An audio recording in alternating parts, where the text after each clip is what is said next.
শুভ সন্ধ্যা। সারা ভারত কৃষক সভার Facebook page এই সময়ের পক্ষ থেকে আমরা আপনাদের সবাইকে স্বাগত জানাচ্ছি। আমাদের যদিও প্রতি বুধবার আমরা এই আলোচনাটা করি, কিন্তু এর বাইরেও আমরা একদিন আজ বেশি করছি। আপনাদের সামনে আমরা এসে হাজির হয়েছি এবং আমাদের সঙ্গে রয়েছেন সারা ভারত কৃষক সভার ত্রিপুরা রাজ্য কমিটির সম্পাদক শ্রী পবিত্র কর মহোদয়। আপনারা হয়তো ইতিমধ্যে জেনেছেন যে সারা ভারত কৃষক সভা তার ৯০তম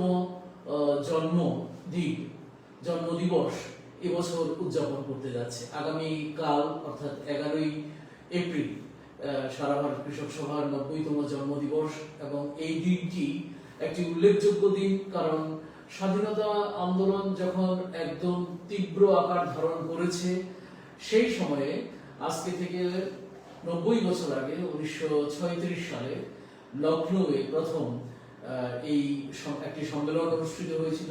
দেশের বিভিন্ন অঞ্চলের কৃষকরা এবং কৃষক প্রতিনিধি, কৃষক নেতৃবৃন্দ সেখানে সমবেত হয়েছিলেন এবং এই সংগঠনের যাত্রা শুরু, যদিও এর আগে থেকেই কৃষক সংগ্রাম শুরু হয়েছিল এবং দেশের স্বাধীনতা সংগ্রামে কৃষকদের অংশগ্রহণ একটি খুব উল্লেখযোগ্য বিষয়। এই সমস্ত সামগ্রিক ইতিহাসগুলো আজকে আমরা আমাদের আলোচনায় আমরা জেনে নেব এবং পাশাপাশি আমরা জানবো যে এই উপলক্ষে আগামীকাল কি কি কর্মসূচি রূপায়িত হবে। এবং সারা ভারত কৃষক সভার কেন্দ্রীয় কমিটি ইতিমধ্যেই ঘোষণা দিয়েছে যে আগামী ১ বছর ব্যাপী এই বিভিন্ন ধরনের কর্মসূচি রূপায়িত হবে দেশব্যাপী। আমরা আমাদের আলোচনা শুরু করতে যাচ্ছি। আমি প্রথমেই শ্রী পবিত্র কর মহোদয়কে বলবো যে এই যে কৃষক সভার ৯০তম উদযাপন, জন্মদিবস উদযাপন, এ তো আর একদিনে হয়নি, বা এমনটা বিষয় নয় যে ঠিক আজকে থেকে ৯০ বছর আগেই কিছু মানুষ একসঙ্গে বসে হঠাৎ করে সিদ্ধান্ত নিলেন যে কৃষক সভা শুরু হবে। ব্যাপারটা তা নয়।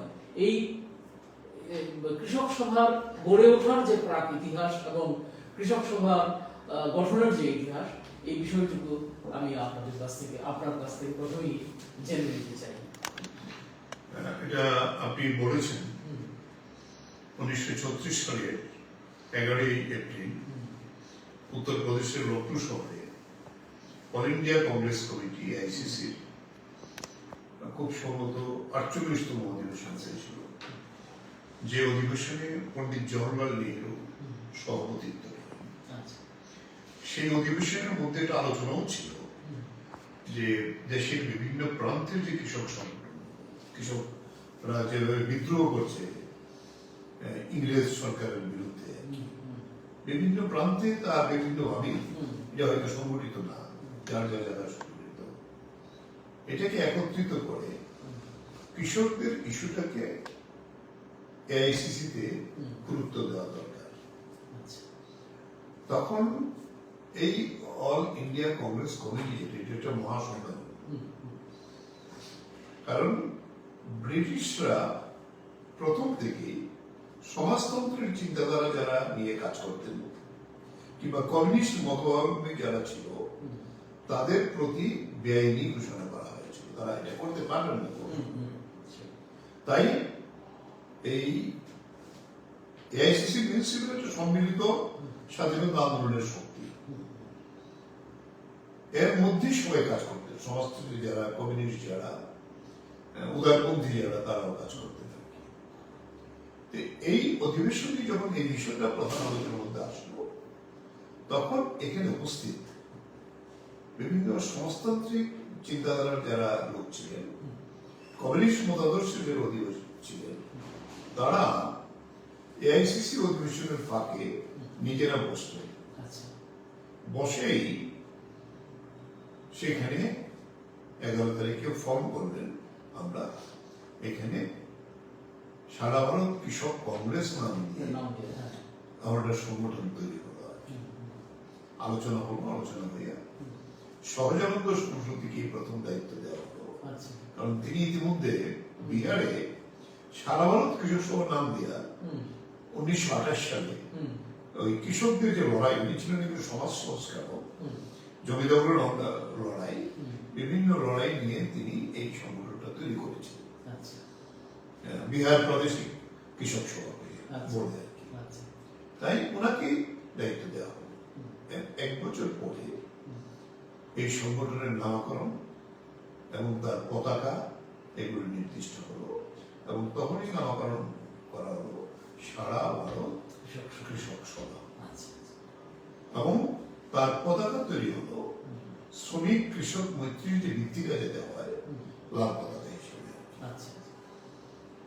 এর ভিত্তিতে তখন সভাপতি সহযোগী সরস্বতী তিনি ছিলেন, আর দক্ষিণ ভারতের তিনি একজন সমাজ সংস্কারক কৃষকদের সঙ্গে যুক্ত ছিলেন এনজি রমনা, তিনি হন সম্পাদক। এই নিয়ে তার যাত্রা শুরু হয় আর কি। তবে যাত্রা শুরুর আগে যে প্রেক্ষাপটে সারা ভারত গঠন কৃষক সংগঠন ছিল, এটি কিন্তু গোটা ভারতবর্ষে ইংরেজদের বিরুদ্ধে বলা যেতে পারে দেশের কৃষকরা প্রথম প্রতিবাদ নিয়ে ওঠে। এটা বাংলায়, এটা আমরা যেটা ইতিহাসে পড়েছি, এটাকে ফকির বিদ্রোহ নাম, কারণ তখন প্রচন্ড অভাব ছিল। যারা আমাদের বৈষ্ণব ধর্মাবলম্বী ফকির যারা, তাদের বিভিন্ন মেলা হতো কিংবা বিভিন্ন অনুষ্ঠান হতো, সেই অনুষ্ঠানে ব্রিটিশ সরকার তার যে জমিদাররা ট্যাক্স বসিয়ে দিয়েছিল। এই ট্যাক্সের বিরুদ্ধে ফকিররা প্রতিবাদ করার পরে ব্রিটিশ সরকারের সঙ্গে টাসেল হলো। তার থেকে এটা দীর্ঘদিন প্রায় চলছিল, যেটাকে ইতিহাসের মধ্যে ফকির বিদ্রোহ বলা হয়। এর পরবর্তী পর্যায়ে দেখা যায় যেটা সাঁওতাল বিদ্রোহ নামে খ্যাত। ইংরেজরা কয়লা খনি খোঁজার নামে এবং বিভিন্ন মিনারেল খোঁজার নামে সাঁওতাল পরগনা, তখন বাংলা বিহার উড়িষ্যার একটা অঞ্চল নিয়ে এটা ছিল সাঁওতাল পরগনা, তখন বোধহয় খুব সম্ভবত বাংলার অধীনেই ছিল। এই সাঁওতাল পরগনাতে তখন আদিবাসীদের এই জমি থেকে তাদেরকে উচ্ছেদ করে সেখানে ইংরেজ যারা ব্যবসায়ী শিল্পপতি, তারা সেখানে এটার জন্য তাদেরকে উচ্ছেদ করতে গিয়েছিল আর কি। এই নিয়ে সেখানে বিদ্রোহ হলো, যে বিদ্রোহ সাঁওতাল বিদ্রোহ নামে খ্যাত। সিধু কানহু তারা চার ভাই এই বিদ্রোহের নেতৃত্ব দিয়েছিলেন। দীর্ঘদিন এই বিদ্রোহ চলে, কিন্তু তারা অদম্য ছিলেন। শেষ পর্যন্ত সিধু এবং কানহু এই দুই যুদ্ধ ইংরেজ শাসকদের হাতে নিহত হয়, যেটা আজকেও আমরা সাঁওতাল বিদ্রোহের নায়ক হিসাবে সিধু এবং কানহু, এটা কৃষক বিদ্রোহ, আদিবাসী কৃষকদের বিদ্রোহ। এই ধরনের বিদ্রোহ আরো হয়েছে বাংলায়, নীল বিদ্রোহ বাংলা বিহারে। ইউরোপীয় যারা ব্যবসায়ী ব্রিটেনের কোম্পানির জন্য আমাদের ভারতবর্ষে যে ধানের যে জমি ছিল উর্বরা জমি, সেই জমিতে তারা টেস্ট করলো নীল চাষ খুব ভালো হয়। কিন্তু নীল চাষ করলে কৃষকরা তো তার ফসল হয় না, খাওয়ার ফসল সবজি ইত্যাদি হবে না। জোর করে কৃষকরা চাইতো না, পয়সা পেত, কিন্তু আমাদের খাবার কোথায় হবে। এই নিয়ে ইংরেজদের সঙ্গে বিদ্রোহ হয়। এটা দীর্ঘদিন প্রায় চলছিল নীল বিদ্রোহ। শেষ পর্যন্ত ইংরেজ শাসকরা নীল চাষ থেকে বিরত হতে বাধ্য হন। এরকম ছিটিয়ে ছিটা দক্ষিণ ভারতে, মহারাষ্ট্রে, বিহারে এরকম বিভিন্ন ঘটনা ঘটেছে। কায়রো বিদ্রোহ, ব্রিটিশ পিরিয়ডে জমিদারের বিরুদ্ধে কৃষকদের ফসল রক্ষা করার যে আন্দোলন, এটি কৃষকরা শহীদ হয়েছে। এই সমস্ত বিদ্রোহগুলিকে কৃষক আন্দোলন, স্বাধীনতা আন্দোলনের মূল পর্বে যাওয়ার আগেই কৃষকরাই প্রথমে বিদ্রোহের নামে গান শুরু করতে আর কি। তাই এআইসিসি সেই অধিবেশনে এটাকে একটা নির্দিষ্ট রূপ দেওয়ার জন্য, কারণ ইতিমধ্যেই জমিদারি প্রথার বিরুদ্ধে, জাগিরদারি প্রথার বিরুদ্ধে কৃষকদের বিদ্রোহ শুরু হলো। বিদ্রোহ মানে কি? জমির অধিকার আমাদেরকে দিতে হবে। তার থেকেই স্বাধীনতা আন্দোলনে আওয়াজ উঠেছিল লাঙ্গল যার জমিদার। আমরা যদি দেশ স্বাধীন করতে পারি, জমিদারি প্রথা বিলোপ হবে, এবং সেখানে রাজতন্ত্র যেটা সামন্ততন্ত্র এটার বিলোপ হবে এবং সমস্ত জমি কৃষকদের কাছে প্রকৃত চাষ যারা করে তাদের কাছে বিলি করে দেওয়া হবে। এই হলো স্বাধীনতা আন্দোলনের একটা স্লোগান। কৃষক সভা তৈরি করার ক্ষেত্রে এটাই ছিল প্রধান প্রতিবাদ প্রতিষ্ঠা। এই দিক থেকে কৃষক সভা তৈরি হয়।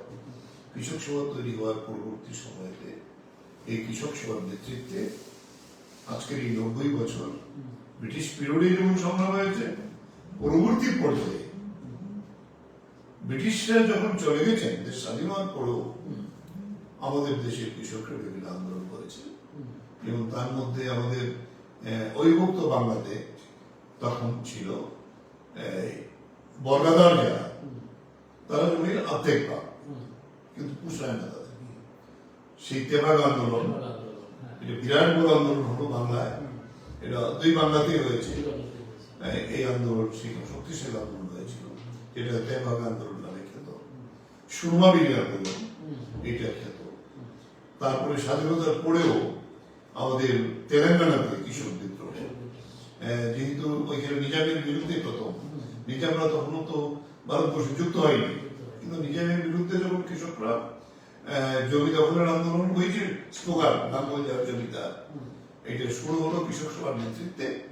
তখন নিজাম তার সমস্ত শক্তিশালী বাহিনী নিয়ে তার বিরুদ্ধে যুদ্ধ করেন এবং এই যুদ্ধে ব্রিটিশরা সাহায্য করতে আসে। এবং তখন দেখা গেল স্বাধীন ভারতের সরকারও দেশ স্বাধীন হওয়ার পরে এই বিদ্রোহ দমন করার জন্য, কিন্তু হাজার হাজার বিঘা জমি কৃষকরা দখল করেছিলেন, অস্ত্র হাতে লড়াই করেছিলেন। ঠিক একইভাবে আমাদের ত্রিপুরা তখন স্বাধীন হয়নি। আমরা ত্রিপুরা যদিও রাজতন্ত্র ছিল, কিন্তু ব্রিটিশদের কর দিতেন, সেইভাবে এখানে ডাইরেক্টলি ব্রিটিশ শাসন না হলো ব্রিটিশের অধীনেই রাজারা কাজ করতেন। পরে সেই জায়গায় দাঁড়িয়ে এখানেও আমাদের উপজাতিদের যে প্রজা, তাদের বিরুদ্ধে এরকম জুলুম ছিল। তিতুন প্রথা ছিল।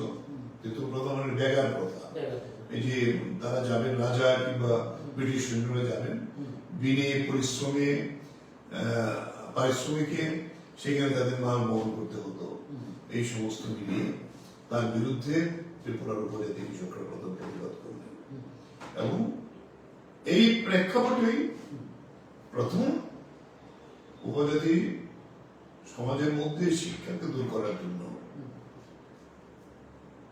আভ্যন্তরীণ কমিউনিস্ট পার্টি ছিলেন বীরেন দত্ত।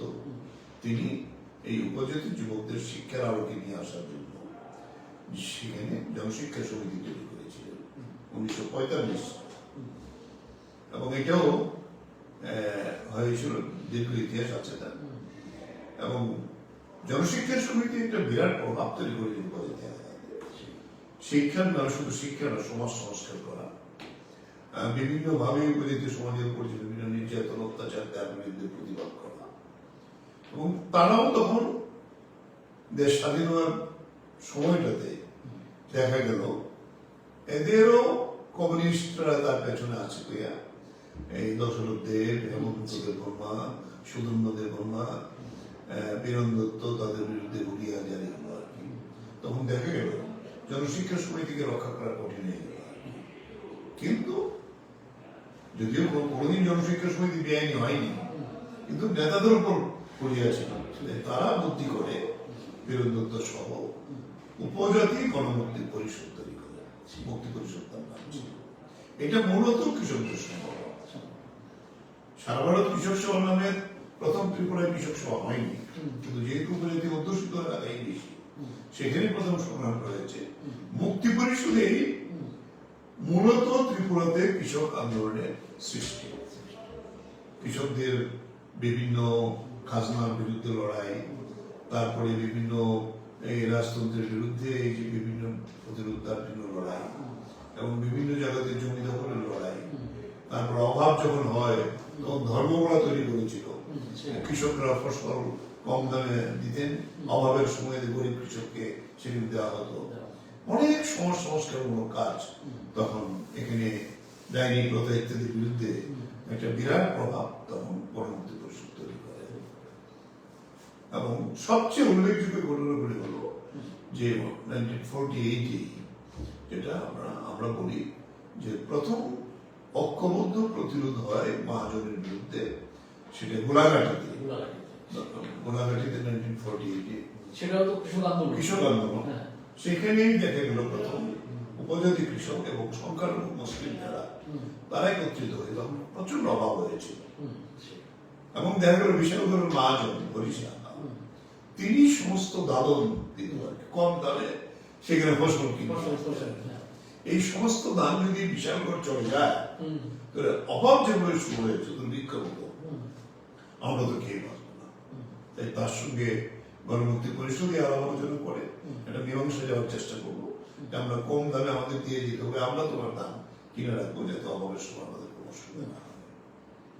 সে ছল বল করে তখনকার এখানকার শাসক এবং পৃথিবীতে স্বাধীনতা হয়ে গেছে এবং বিশালগড়ের পুলিশকে সে সঙ্গে নিয়ে গেল, নিয়ে গিয়ে ওই কৃষকরা যখন প্রতিরোধ করে তৈরি করলো ওড়িশার এই বিরুদ্ধে আনতে দেবে না, তখন পুলিশ গুলি চালিয়ে প্রথম দেখা গেল 9 জন, পরে দেখা গেল আরো 3 জন মারা গেছে, টোটালি 14-13 জন এই মারা গিয়েছিল। এটা একটা বিরাট সংগ্রাম হয় পদ্মবীরে।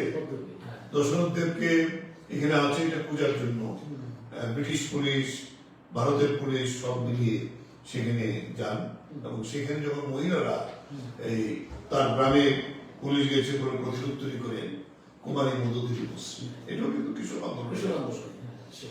এইসব মিলিয়ে আমরা যতক্ষণ রেকর্ড পাই, তারপরে নৃপেন চক্রবর্তী 1950 সালে ত্রিপুরাতে আসেন।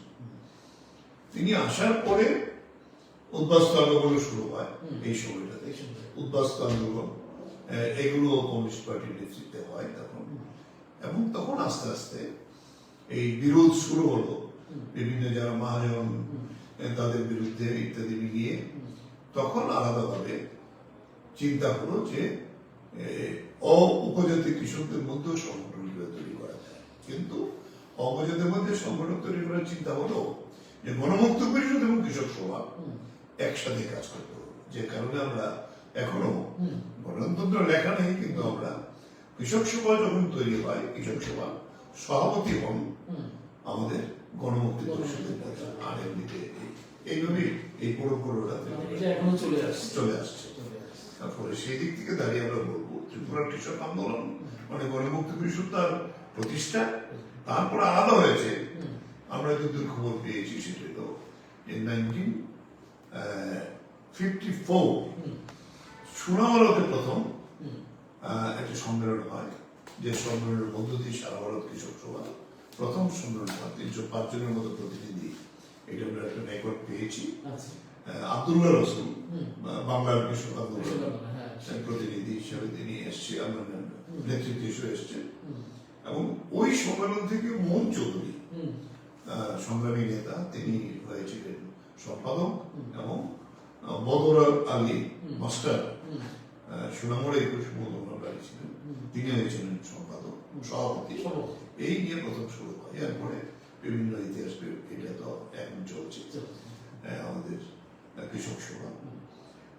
এই কথাটা হলো ত্রিপুরার কথা আমি বললাম যে এটা একটা সংগ্রামের ইতিহাস, ত্রিপুরার কৃষক সংগ্রামের মধ্য দিয়ে, এবং এই গণমুক্তি পরিষদের প্রথম 1948 প্রথম দুর্গা চৌধুরী পাড়াতে, তখন সদর পূর্ব সদর একটা সদর ছিল, মিলিয়ে ওইদিকে কমলপুর, খোয়াই, মূলত খোয়াই সবচেয়ে বেশি ছিল, কমলপুর এসেছিল।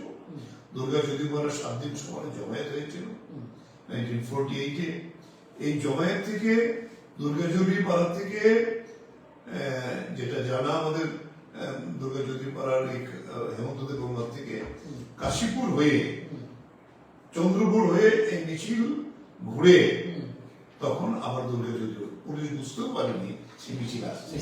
পিরিচি যখন ওবাগন্ত স্কুলে জমায়েত হয় তখন পুলিশ বুঝতে পেরেছে, পুলিশের সাহস ছিল না এই মিছিলকার, এত লোক হয়েছে। এই মিছিল আবার যায়, এখানে প্রথম দাবি উঠে প্রজার ভোটের সরকার চাই, যেটা নিয়ে বিরোধ, রাজতন্ত্রের বিরুদ্ধে গণতন্ত্র উত্তরণের যে প্রথম দাবি কিন্তু গণমুক্তি পরিষদ সেখানে তুলে। তাহলে এইগুলো তো একটা সংক্ষিপ্ত ইতিহাস, এটা তো অনেক বড় বিষয় হবে। তো এর মধ্যে দিয়ে দাঁড়িয়ে আমরা বলবো যে এরপরে এই ত্রিপুরাতে আমরা অনেক আন্দোলন গণমুক্তি পরিষদ এবং কৃষক সভা সংযুক্ত করেছে। সেখানে পাইকোলা আন্দোলন, এটা একটা ঐতিহাসিক আন্দোলন গোলাঘাটির পরে। সেখানে যখন মুসলিমরা তাদের জমি টমি ছেড়ে চলে গিয়েছিল, এরকম একটা অবস্থা তৈরি হয়েছিল স্বাধীন হওয়ার পরে। সেই জমি বিলুনিয়ার এক মহাজন, তিনি আবার অ্যাডভোকেট ছিলেন, তিনি জোর করে দখল করেছিলেন, এর ফসল দিতেন। কিন্তু সেখানকার গণমুক্তি পরিষদ কৃষক সভার নেতৃত্ব তারা ঠিক করলেন যে আমরা এখানে ভূমিহীন কৃষক যারা আছে, কি উপজাতি কি বাঙালি, তাদের মধ্যে বিলি করে দেওয়া হবে। এই নিয়ে লড়াই হলো।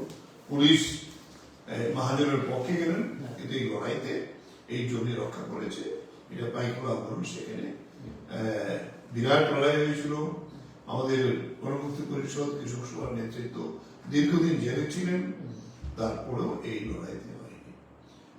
সেখানে মহাজনের বিরুদ্ধে লড়াই হয়, সেখানে সামরমে বৈষ্ণবপুর বলে আছে, কমলপুরের 85-তে সেখানে চা বাগান করার নামে কৃষকদের, সাধারণ কৃষকদের উচ্ছেদ করে বলে এই ধরনের দীর্ঘ লড়াই হয়েছে।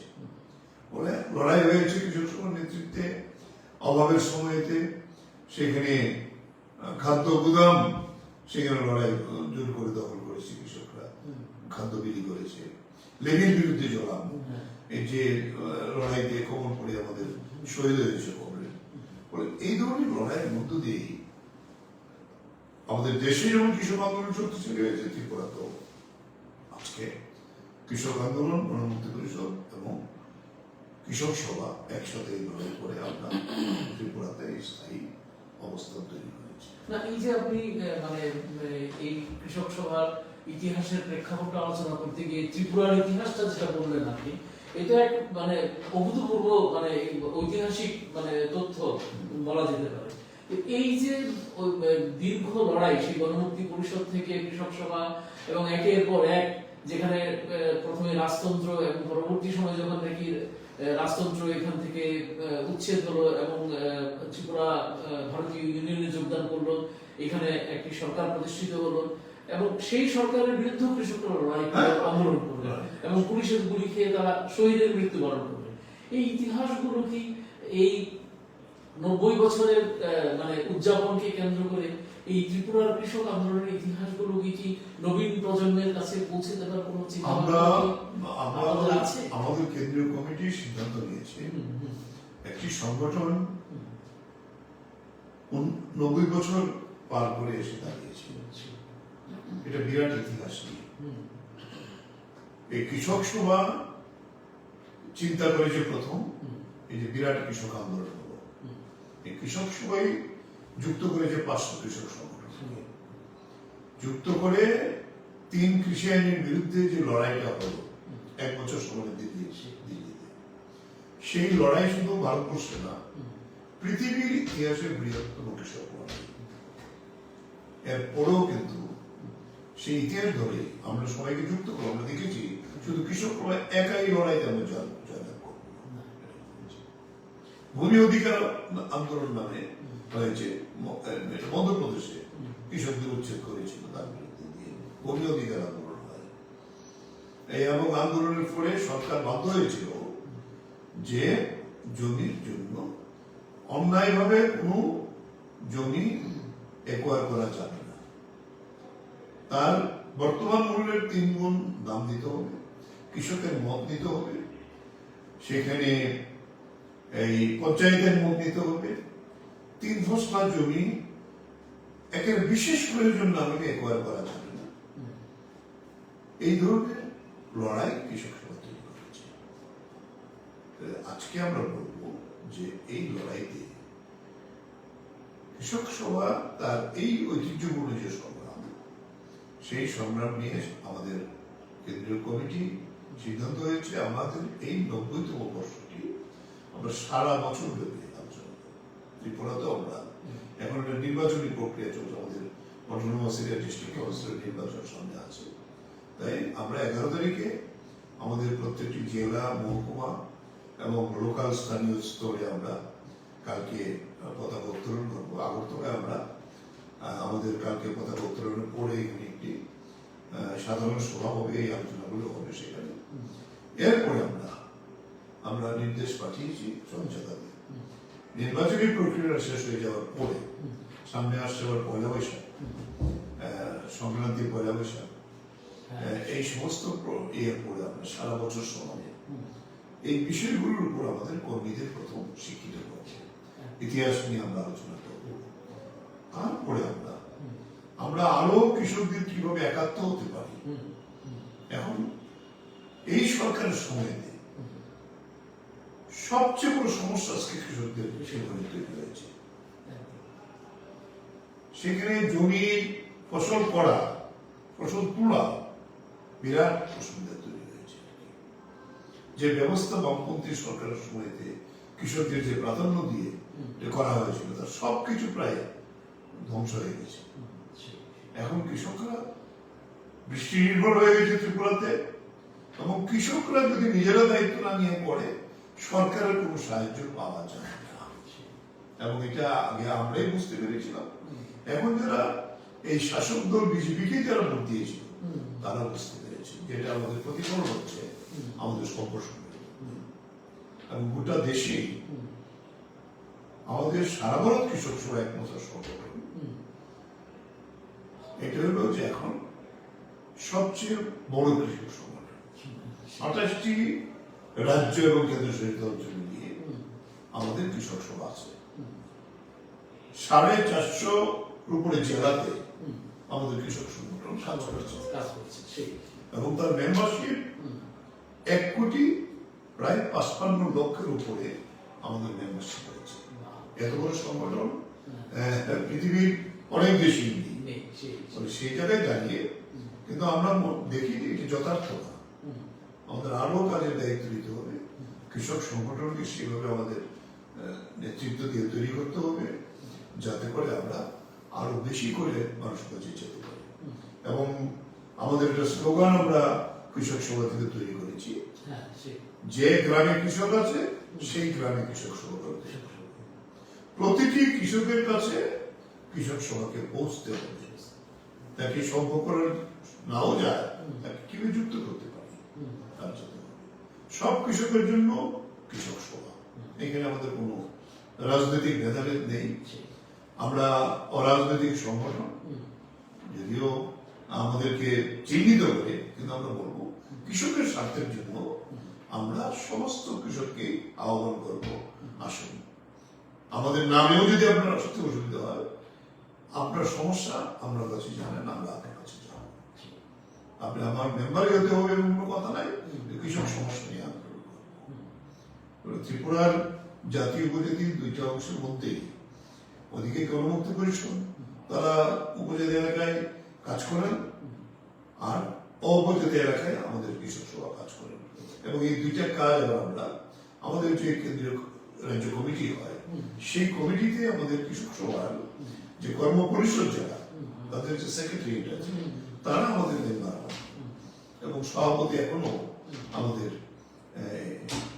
উপজাতি গণমুক্তি পরিষদের নেতৃত্ব অমরদেব বর্মা আছেন, আগে দশরথদেব ছিলেন, এরপরে বাচুয়ান রিয়ান ছিলেন। এইভাবে একটা পরম্পরাগত চলে আসছে। আমরা মনে করি ত্রিপুরার কৃষক আন্দোলন এই জাতীয় উপজাতি 2টা শক্তিকে একত্রিত করি আমাদের এগিয়ে যেতে হবে। এটা হলো কঠিন দায়িত্ব। এবং আমরা বলবো বামপন্থী সরকার আসার সময়তে ঠিক যেমন উপজাতি এলাকাতে জলসেচ, আধুনিক চাষ, সবজির উৎপাদন বিভিন্ন ভাবে কৃষকদের উন্নতি করতে পেরেছিল বলেই কিন্তু আমাদের ত্রিপুরা উন্নতি শুরু হয়েছে। ঠিক উপজাতি এলাকায় যেখানে টিলা ভূমি আছে, এটা আমাদের 2 ভাগের 3 ভাগ জায়গা হলো টিলা ভূমি, সেখানে একেবারেই বৃষ্টি নির্ভর চাষ। আগে আমরা ওই টিলাতে ধান হতো, ওই টিলাতে পাট হতো, কিন্তু এখন এগুলি তো প্রায় বিলুপ্ত হতো, শুধু জুম, অল্প কিছু জায়গাতে জুম হয়। এই বামপন্থী সরকারি প্রথম নিপের চক্রবর্তী এটা উদ্যোগ নিয়েছিল যে কি করে আমরা তাদেরকে স্থায়ী চাষের আওতায় আনতে পারি। তাই তিনি কেরালাতে গিয়ে কেরালার সঙ্গে আমাদের একটা সাদৃশ্য আছে, টিলা এবং বৃষ্টিপাত সব মিলিয়ে। তাই রাবারকে তিনি নিয়ে আসেন, রাবার বোর্ডকেও নিয়ে আসেন। এবং এই যে আজকে আমাদের উপজাতি এলাকায় শুধু না, পাহাড়ি এলাকায় যারা আছেন টিলাভূমিতে, এই রাবার চাষ যদি এটা কৃষিজাত পণ্য না, এটা ইন্ডাস্ট্রিয়াল প্রোডাক্ট, কাঁচামাল, কিন্তু এইটা আমাদের কৃষকদের আত্মনির্ভর করা, রক্ষা করার দায়িত্ব নিয়েছিল। 2.5 লক্ষের উপরে আমাদের পরিবার আছে যারা রাবার চাষের সঙ্গে যুক্ত। কিন্তু এখন নতুন কোনো সম্প্রসারণ নেই, এটার তদারকির কোনো ব্যবস্থা সরকারের দিক থেকে নেই। রাবার বোর্ডও প্রায় জীর্ণ হয়ে গেছে। সেই জায়গাতে আমরা এখানে একটা আলাদা কৃষক সভাপতি নিয়ে একটা সংগঠন আমরা তৈরি করেছি, রাবার উৎপাদক সমিতি। আমরা সেখানে কাজ করার চেষ্টা করি, তার যে ঠিক মতো দরকার, তার অভাব অভিযোগ, তার যে রাবার উৎপাদন করতে গেলে শুধু না, তার আনুষ্ঠানিক অনেক জিনিস লাগে। পরে এগুলো এখন একেবারেই সরকারি পর্যায়ে নেই। সবজি চাষ উন্নত হয়েছে, কিন্তু সবজি চাষের জন্য কোন সরকারের ব্যবস্থা নেই। ফুল চাষ আমরা এমন ভাবে ফুল চাষ এখানে ডেভেলপ করেছিলাম, তৈরি হয়েছিল যে কলকাতা থেকে ফুল আসা প্রায় কমিয়ে গেছে। এখানে প্রচুর ফুলের চাষ। আমাদের ফল, আমাদের আনারস, আমাদের কমলা কিন্তু বিখ্যাত, কোথায় গেল এখন? ঢুকছে কৃষকরা। সেই সমস্ত মিলিয়ে ত্রিপুরা জমি কম, লোক সংখ্যা পরিমাণে, কিন্তু আমরা একমাত্র বামপন্থী সরকারের সময়তেই একটা প্রোগ্রাম নেওয়া হয়েছিল স্বনির্ভর করা কৃষকদের। দ্বিতীয় যে আমরা আমাদের প্রধান খাদ্য যেহেতু ধান, এটাকে কিভাবে আমরা স্বয়ংসম্পূর্ণ হতে পারি। আমরা প্রায় অনেকখানি কাভার করেছিলাম। সবজি উৎপাদনে আমাদের অফুরন্ত সবজি উৎপাদন বাড়িয়েছিল।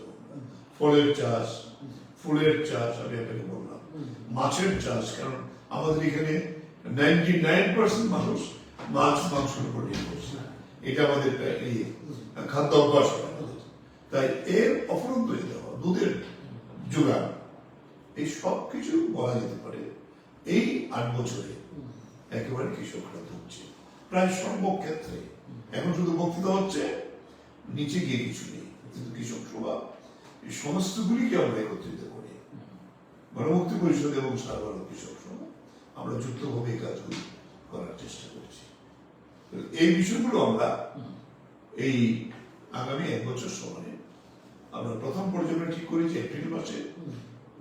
15 মাসের এই কাউন্সিলের নির্বাচন, তার ফল 17 তারিখ বেরোবে, এবং এই সময় আমাদের সংক্রান্তি এবং পয়লা বৈশাখ এই অনুষ্ঠানও তো পাহাড় সমতল সব জায়গায়। এরপরে আমরা 20 তারিখের পর থেকে আমরা সারা রাজ্যে আমাদের প্রথম পর্যায়ে জেলা এবং মহকুমাতে করবো, এবং এরপরে আমরা কৃষকদের যুক্ত করতে পারি। আমাদের কমিটি আমরা বসবো, বসে পূর্ণ সিদ্ধান্ত গ্রহণ করবো। আচ্ছা, ঠিক আছে, আপনাকে অসংখ্য ধন্যবাদ। এই একটি বিশেষ বিষয় নিয়ে আজকে আমরা এখানে আলোচনা করলাম, এবং বিস্তৃতভাবে আপনি তুলে ধরলেন কৃষক সভার বিগত 90 বছরের ইতিহাস সারা দেশে যেমন, এবং একইভাবে আমাদের রাজ্যেও যে ঐতিহ্যপূর্ণ কৃষক আন্দোলন বিভিন্ন ক্ষেত্রে, জাতি এবং উপজাতি বিভিন্ন ক্ষেত্রে যারা রয়েছেন, তাদের মধ্যে এই রাজতন্ত্র এবং রাজতন্ত্রের পরে যে গণতন্ত্র প্রতিষ্ঠিত হয়েছে, এই সময়গুলোতে যে কৃষক আন্দোলনগুলো হয়েছে তার বিস্তৃত ইতিহাস তুলে ধরলেন। আশা করি আপনারা যারা আজকে আমাদের আলোচনা শুনেছেন তারা নিশ্চয়ই উপকৃত হবেন, এই ইতিহাসগুলো আবার নতুন করে জানতে পারবেন, বা নবীন প্রজন্ম যারা শুনছেন এবং শুনবেন তারা নিশ্চয়ই এই ইতিহাস আপনারা জানবেন, এবং আশা করি আগামী দিনে আপনাদের এই ইতিহাস সম্পর্কে নিশ্চয়ই আরো বেশি জানার আগ্রহ তৈরি হবে। আপনাদের সবাইকে শুভরাত্রি জানিয়ে আমরা আজকে আমাদের আলোচনা এখানে শেষ করছি। ধন্যবাদ, নমস্কার।